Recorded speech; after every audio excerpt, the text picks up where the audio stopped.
গাজীপুরের মহাসড়কে বেড়েছে যানবাহনের চাপ। সবশেষ অবস্থা জানাতে যুক্ত হচ্ছেন সহকর্মী মাহমুদা শিকদার।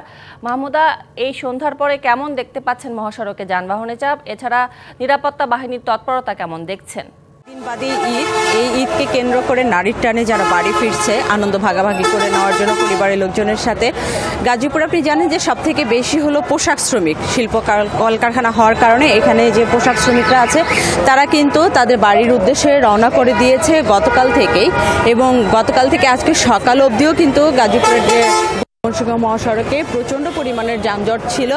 তবে দুপুরের পর থেকেই আস্তে আস্তে করে কিন্তু এই যানজটের যে চাপ, সেই চাপটি কমতে শুরু করেছে। এবং তার পরবর্তীতে আমরা যেটি দেখতে পেয়েছি যে ঢাকা ময়মনসিংহ মহাসড়কের চেরাগালি এলাকাতে কিন্তু বেশ কিছুটা যানজট হয়েছে, এবং তার কারণ হিসেবে চেরাগালি এলাকাতে দুটি বাসের মুখোমুখি সংঘর্ষ হয়, যার কারণে গাড়ির চাপের সাথে সাথে একটি ধীর গতি চলে আসে এবং অনেকটা প্রায় 10 কিলোমিটারের জটলা সৃষ্টি হয়।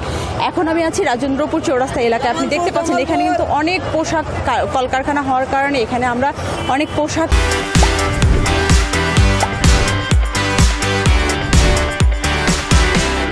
দেখতে পাচ্ছি।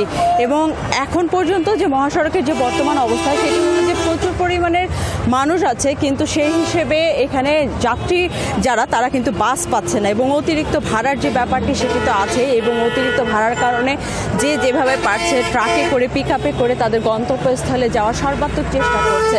আপনি দেখতে পাচ্ছেন যে এখানে প্রচুর পরিমাণে মানুষ, যাত্রী কিন্তু এখনও অপেক্ষামান অবস্থায় রয়েছে, এবং দেখতে পাচ্ছেন যে যেখানে পিক আপে করে কিন্তু মানুষ যাতায়াতের জন্য চেষ্টা করছে তাদের গন্তব্যস্থলে।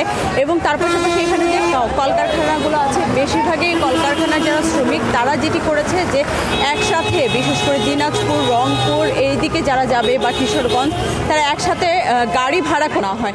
তো এই ছিল গাজীপুরের যে মহাসড়কে বর্তমান যে ঈদ যাত্রা, সেটি সম্পর্কে ধন্যবাদ আপনাকে।